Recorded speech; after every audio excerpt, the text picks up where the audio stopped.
All right, so you should be following this video only if you have followed the other two that are in this folder, folder for this step for this week. That means you should have gotten already the context for week 5, the week 5 topic response for DB2. You should have followed the video and read through that text with me. You should have already watched a second video where we went over a thought experiment that we will be using to construct our response. And you got some missing information in virtue of following that video. And we are now ready to talk about how or go over how I want you to construct your response for this particular discussion board, given the context, given the scenario that I have come up with you. The response focusing on one particular question.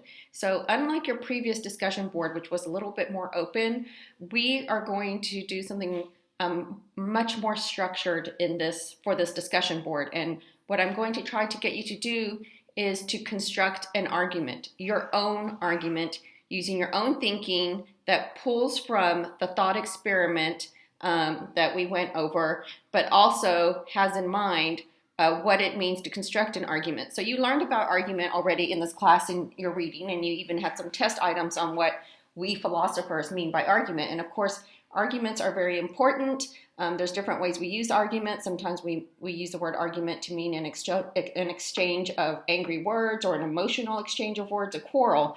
But in philosophy, when we use the word argument, we're talking about a reasoned exchange of ideas where one person is trying to maybe get another person to believe what they believe. But you could also just present arguments that, are just for oneself. So maybe I'm trying to argue with myself, in terms of like maybe I need to make a decision. And so I have to think through the reasons for decision A or decision B. It's very important to make sure that you keep a correct definition for argument while working through your topic response. So you should really write this down. So whatever the book told you, the definition that I'm going to give you for the word argument and how we're using the word in this class, my definition will be consistent. It will align with what you learned in the book, but I want to give you my version because I'm going to use wording from my version, and I just think it's going to be a definition that will really help you in constructing what I'm going to be looking for. So the way that I want to define argument is that an argument is a set of statements. And by the way, if you submit handwritten notes based on what I actually write down and stuff that I don't write down that you add, I may give you some course bonus points. So an argument is a set of statements where at least one, a premise is given in support of another, a conclusion.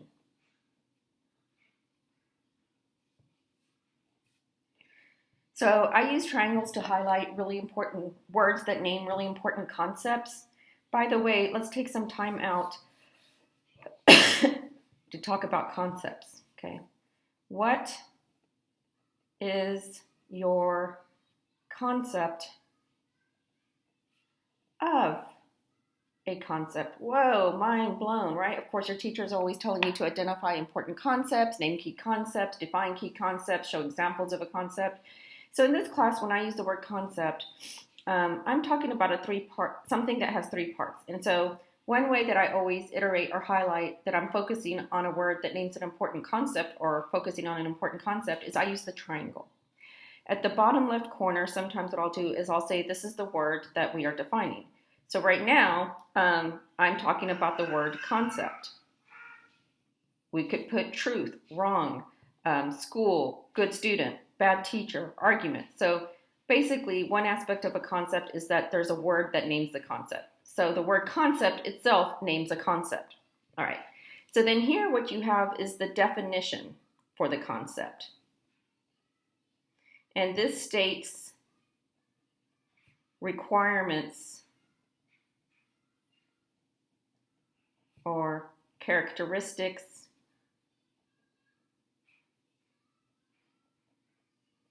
attributes, features, and or conditions something must have to count as the thing or a thing associated with the word, with the word defined. Okay, so this here is the word that names a concept, and then what I do is when I want to show or highlight an important concept is I'll put the definition at the top of the triangle. So the definition of a concept states the requirements, characteristics, attributes, features, or conditions that something must have to count or that can make it count as a thing or as the thing or a thing associated with the word defined. And then down here we would have examples. When we talk about a concept, linguists would say that this is a sign or a symbol that represents the concept. So concepts are abstract things in our minds, and we have created words to represent them. All right, so right now the core concept is that of an argument. That's the core concept. And then here we have the definition. So if we were doing a triangle for argument, we would have the word argument right here, then we would move this definition to right here, and then I'd construct at least one argument and put it right here. An example of something that has everything our definition says something has to be an argument. So this is what you also call an exact and complete definition. This tells you everything that an argument must have or something must have in order for it to count as an argument. Notice that the definition says nothing about controversial topics. It says nothing about morality. It says nothing about emotions. In other words, the definition shows us that something can be an argument even if it's not about controversy or something controversial. Something can be an argument even if it has nothing to do with a disagreement, even if it has nothing to do with morality. So that's really important. Okay, so another important concept here is statements. So a statement is basically, from the standpoint of logic, a declarative sentence that can in theory be classified as true or false. So I like potatoes. That might be a preference and subjective, but it's still true or false that I like potatoes. So an example of a statement is I like potatoes. Some people think of statement and argument as the same thing, and that might be how people use those words interchangeably in real life or beyond academics. But in philosophy, the word argument does not mean the same thing as a statement. Okay, so like when a police officer says, I made a statement to the police officer, or somebody reads a statement in court, that's not how philosophers are using it, and we'll get more into that in a moment. So another important word is premise. So a premise is a kind of statement. A conclusion is a kind of statement. So you can see then, in virtue of this definition, that statements comprise parts of argument. Never tell me that an argument is a statement or that a statement is an argument. You might want to write that down. You might get extra credit for that warning. I like to do warnings like this. So if you write stuff down that I didn't write down, if you do like this, I'll look for it. But again, never tell me that the word argument means the same thing as the word statement from the standpoint of philosophy and logic. Okay, so here is another important term. So we know that an argument has to have at least two statements. It can have more than one. It will have at least one that functions as a conclusion, one that functions as a premise. It is always the job of the premise to try to support the conclusion. Okay, it's never the other way around. Think about it this way. Jack might love Jill, but does that mean that the reverse is true, that Jill loves Jack? No. So you can't say that because premises support conclusions, conclusions support premises. That's not the case. This is a one-way relationship. If you're constructing an argument, what you're trying to do is offer a premise that tries to support a conclusion. Both premise and conclusion being examples of how we're using the word statement in this class. All right, so in DB2, right? So in DB2, you will construct an argument. Construct your response as or in the form of an argument. I want to see you pulling from step 3AI, so that some of the information that you got there about, truck, did you learn anything about trucks, how fast they go, how much they might weigh, what kinds of things they deliver, what kind of, stuff like that, how important they are to society. I also want to see you pulling from, you're not going to pull very much from this. The one that you have to pull a lot from is step 3A, this one, okay? You have to pull a lot from this. Pull a lot from the written scenario. And remember, I gave you other things to consider in our thought experiment. So that's where we went over the thought experiment that you're a truck driver with not a COVID-19 vaccine, but a COVID-19 cure, right? So I gave you lots of conditions. I think it was like conditions A through N, plus we added some. I should see you pulling from the scenario a lot explicitly, like getting phrases from. So as you're thinking through your response, you need to say, well, I'm a truck driver and there's 100 kids that might die. So you have to show attention to the conditions of the thought experiment, realizing that there's only one of two decisions you can make. There's absolutely only one of two decisions you can make. You drive through the protesters to get the medicine to the kids, or you stop the truck and you don't kill the protesters and you don't get the medicine to the kids. So you have to choose between one of those two if you're going to take a definite position. I do have a third option, but we'll get into that in a minute. Okay, so in your argument, you will be pulling from both of these things and then what you're going to do with this is you will think through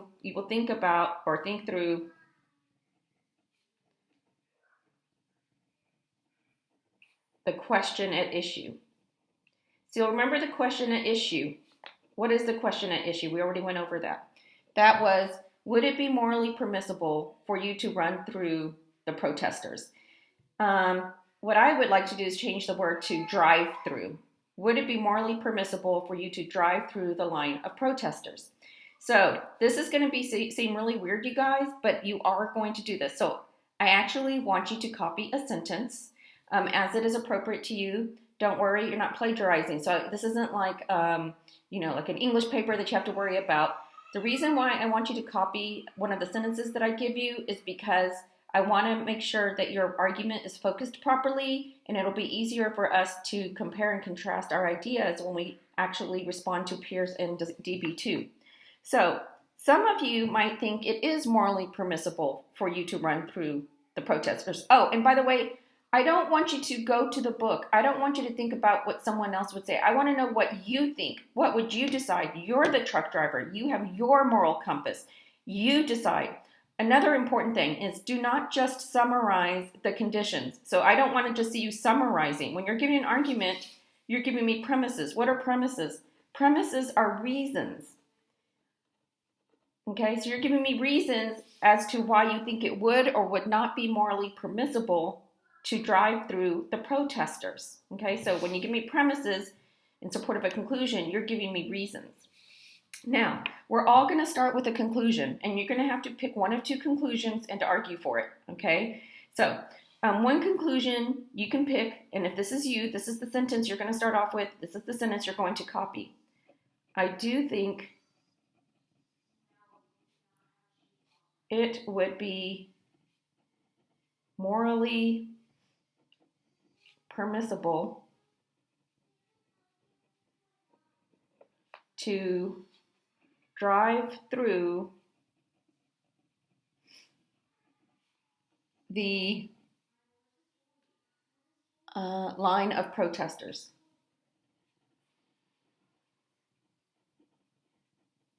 If this statement, so this is an example of a statement, okay? So I'm going to put C up here. Let's go here. See examples of a statement. Okay, see examples with star. Okay, so this is an example right here of a statement. This is not an argument. This is a statement. This is going to function as our conclusion. Okay. If this is true of you, if you don't think it's morally permissible, this is not the sentence you would capture. Okay. So then if this is your conclusion, look at the argument. What do you now need to give me? Okay, so you need to give me what? Reasons or premises, right? That show me why you have reached the conclusion that you have. So there's different ways to think about this. So if this is you, this is basically conclusion.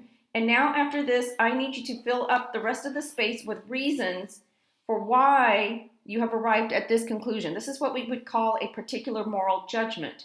When you say, I do think it would be morally permissible, you're saying it would not be wrong if I drove through the line of protesters.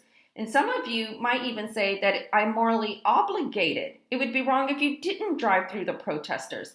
So if you wanted to, you could actually, if you feel more strongly about this, like you really do think you actually are committed to, you have a duty to drive through the protesters, then you could say, I think I would be morally obligated to drive through the line of protesters. But I do need to see most of these words in here, and then I'm giving you the option to exchange it would be morally permissible to saying I would be morally obligated. So morally obligated, that phrase in morality is much stronger than morally permissible. Morally permissible means it would not be wrong if you did it.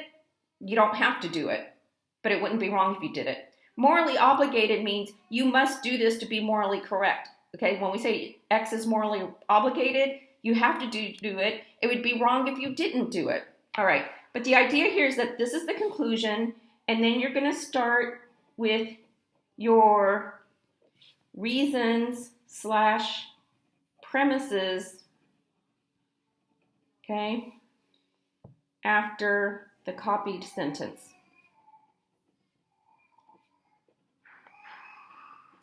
A good response is going to have at least 7 to 8 sentences with statements supporting the copied one.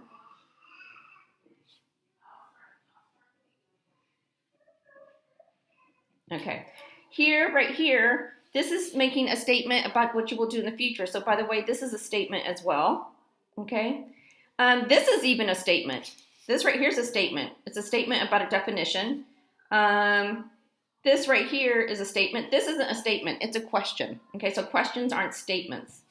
When you are giving me your response, I do not want to see any questions. No questions in your response. Arguments are comprised only of statements, technically speaking, not of questions. So again, if this is you, I do think it would be morally permissible or I'm morally obligated to drive through the line of protesters. This is what you copy. This is your first statement. And then after that, you're giving me reasons or premises, which are statements, in support of the conclusion. In other words, try to make me believe that it's morally permissible for you to drive through the line of protesters. Try to make me believe with reasons, with premises that directly support this, your conclusion, that you are morally obligated to drive through the protesters, okay? Warning, this applies to no matter what your conclusion is.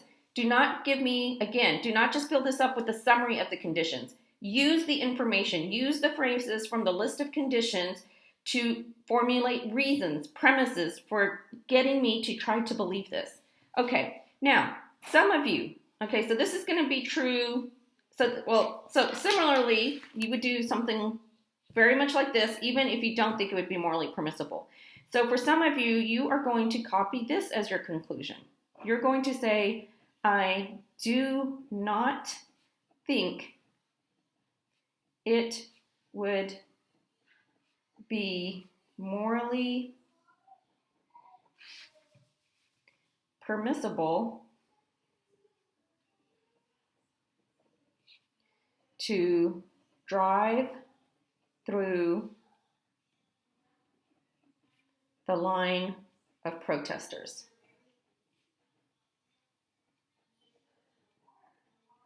So this is the opposite, right? So some of you will pick this, some of you will pick this. That means that you're going to disagree with each other. Now again, you can present an argument, and it doesn't mean necessarily that you're disagreeing with someone, but when we look at the class as a whole, I bet some of you are going to pick this as your conclusion, some of you will pick this as your conclusion, and then whatever you pick as your conclusion, you're still going to offer reasons or premises in support of your conclusion.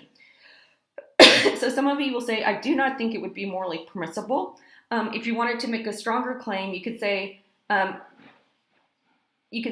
think I am morally obligated not to drive through the line of protesters. So if you want to say something with stronger moral language, again, instead of saying, I do not think it would be morally permissible, you could say, I think I am morally obligated not to drive through the line of protesters. In other words, it would be wrong if you did. But same thing here. This is saying it would be wrong if you drove through the line of protesters. But again, you're going to have to copy either this statement right here or this statement right here. This, whatever sentence you copy, whatever statement you copy, that is your conclusion. So you're presenting your conclusion in your argument first. And then what I say right here, this part right here, applies here as well. Okay? So even if you think it would not be morally permissible, then after this first sentence, start with your reasons or your premises, copied after, after a copied sentence. Again, you'll write at least 7 to 8 sentences with statements supporting the copied one.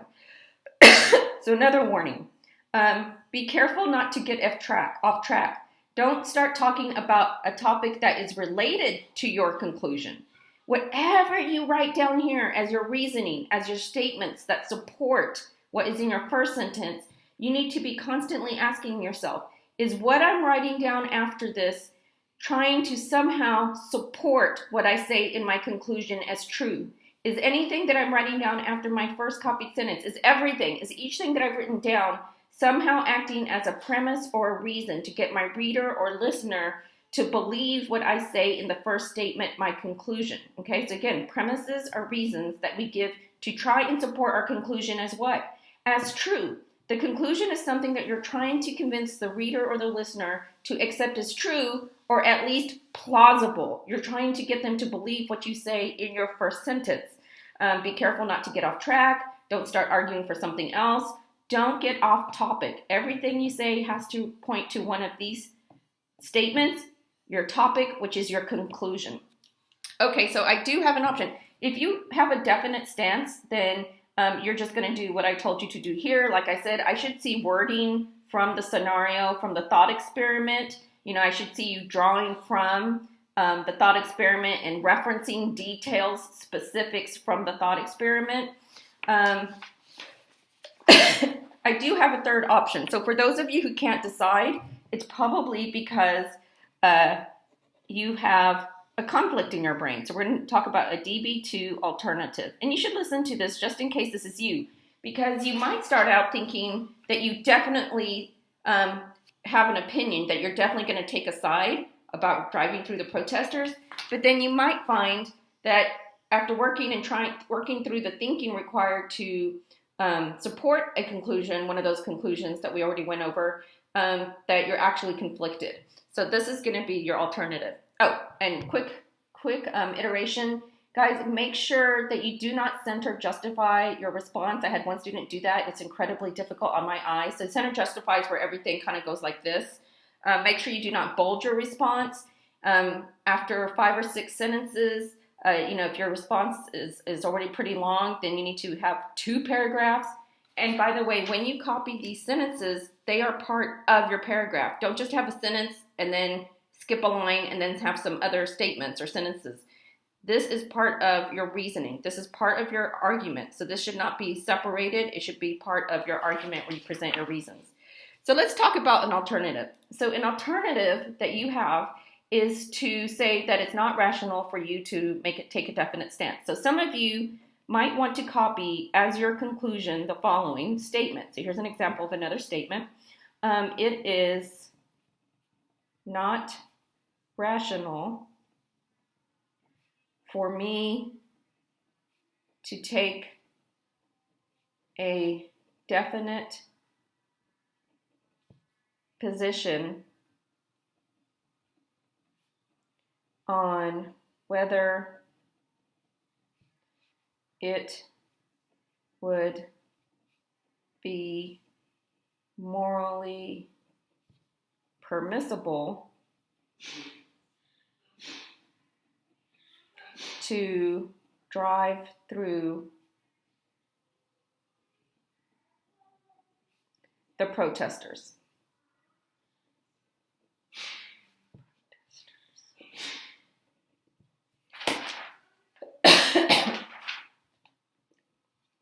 Okay, so let's talk about the word rational. Again, you can get some extra credit by including this in your handwritten notes. So a core value of philosophers is rationality, okay? Reason. What reason leads us to believe, not our feelings, not our emotions, not just blindly following society or what our parents say or what religion, but what our ability to reason and think critically tells us. So rationality is a core value of philosophy and morality, I want you to keep that in mind. So for philosophers, it is not rational to just pick a side if you have no compelling reasons leading you to believe that one side has a true take on something versus the other side. So some of you might be saying, wow, there's really good reasons for thinking it is morally permissible to drive through the line of protesters, or that reasons for thinking I would be morally obligated to drive through the line of protesters.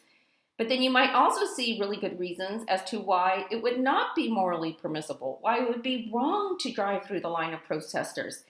And because you see such good reasoning on both sides, you might be thinking, I can't decide based on rationality alone because I see reasons or premises, good compelling reasons and premises on both sides or on more than one side of something that I'm trying to make a decision about. And the reasons are so good on each side to accept their opposing conclusions that it's not rational for me to decide. So as a philosopher, you don't just pick a side arbitrarily, randomly, like a roll of a dice. Hey, if I roll my dice on 6, then I'll believe this conclusion. If I roll my dice on 3, then I'll believe this conclusion. You don't consult your emotions, like things that you love or hate or that you're scared of. No, what reason leads you to believe? Okay, so this might be you. So pick this option if you can see two compelling sides for the opposing conclusions. What you're going to do then, and by the way, let me help you with this. So basically for this one, it's conclusion and then, reasons, premises that directly support a conclusion. Same thing here, right? No matter what side you're on, reasons or premises in support of a conclusion. Okay. Here, you're still going to give me an argument. Why is it not rational for you to take a definite position? Well, your reasoning is going to be a little bit more complex. So again, remember I'm using reasons interchangeably with premises. So if you're doing this, you're going to state the conclusion for one side. So what is the conclusion that you are tempted to reach? Okay? Give me that in the form of a statement. And then give at least two reasons, okay, in support of that side's conclusion.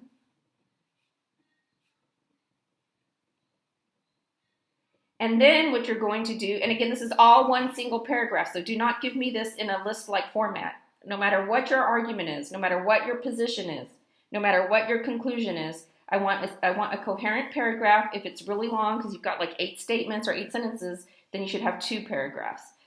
All right, so then next you're going to state the conclusion. So C means conclusion for the other side, okay? And then you're going to, in addition, after that, give at least 2 reasons in support of this other side's conclusion. And then you need to say something about being able to see the logic of both sides, or the reasoning both sides, or seeing how the premises support each side. You need to, or you can use the language of, you can see how somebody gets to their conclusion on one side and on the other side, and then you need to say something about, you need to go to your notes on rationality. What did I say about rationality? Okay, that's going to be part of your reasoning. So take from the lecture what I said. How does my lecture on rationality lead you to state lead you to uh, claim what you do in the sentence you copied. In other words, what did I say about rationality? Okay, and you have to think about, how did my definition on rationality link up? How does it link up with what you wrote down here? Here, also, you have to pull from the scenario. You have to pull from specifics of thought experiment. What are two things in the thought experiment that lead you to see why somebody might argue for this conclusion here on this side of the debate with the thought experiment? What are two aspects of the thought experiment that lead you to accept this conclusion? Now, when I say pull from the thought experiment, I'm not saying you cannot bring in some of your own ideas. So there is some room for you to bring in your own ideas or thoughts. So I don't want you to think that you have to stick 100% to the scenario in the sense that you can only reference the scenario. Of course, you can bring in other things, but you can't change the scenario in doing so. The scenario still has all those conditions. You can't change any of the conditions in the list or the ones that I told you to write down. But of course, you can add to because you're bringing in your own opinions. Do I want to say anything else about any of this? I do not think so. Just let me do a quick recap. So basically, everyone is constructing their response to the new discussion board topic in the form of an argument. So that means that your paragraph or paragraphs will consist only of statements, no questions, no commands, nothing like that.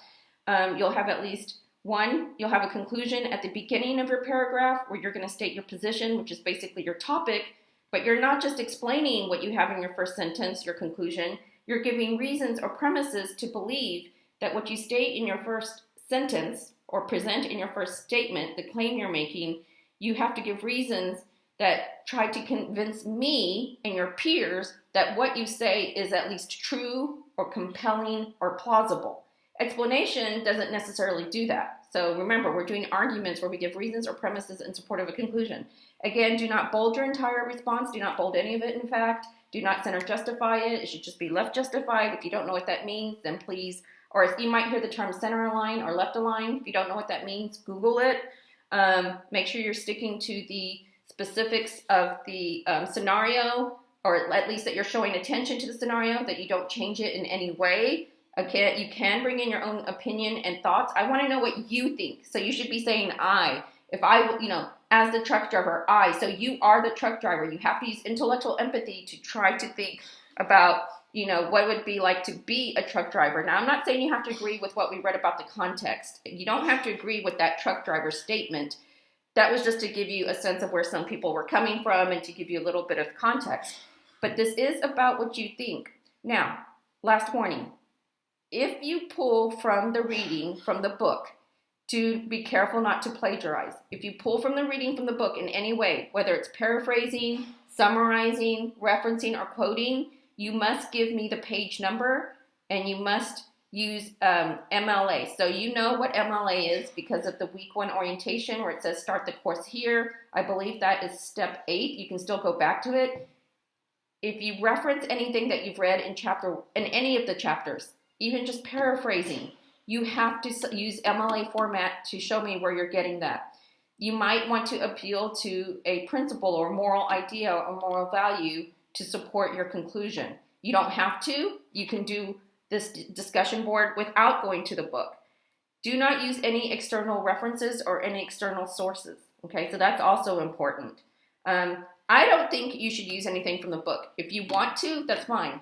A student asked me, she's like, how can I make sure I'm not plagiarizing? Well, one is to make sure that you always give due credit in the way that was covered during the orientation with respect to MLA. But 2 is, why not go back through the chapters and make sure that you don't misremember an idea being original to you that you got from the book. Read your response, then go back through the chapters, especially the one that is in the folder for this week's learning and assignments, and say, might I have said something that I read that I forgot that I got my idea from there? So, of course, you are reading about utilitarianism, right? Maybe you state the utilitarian principle and you think it's original to you, but you forgot that you read about it, and that's where your idea came from, like the greatest happiness principle or the principle of utility. Then go ahead and give credit. Say, make sure you say, as stated in the book. Now, another thing. Your response does not have to show utilitarian thinking just because we're reading about utilitarianism this week. okay? You might completely disagree with utilitarian thinking. And this scenario actually is one way of separating people who have utilitarian thinking versus people who are more deontological in their thinking or are more committed to what is called duty ethics.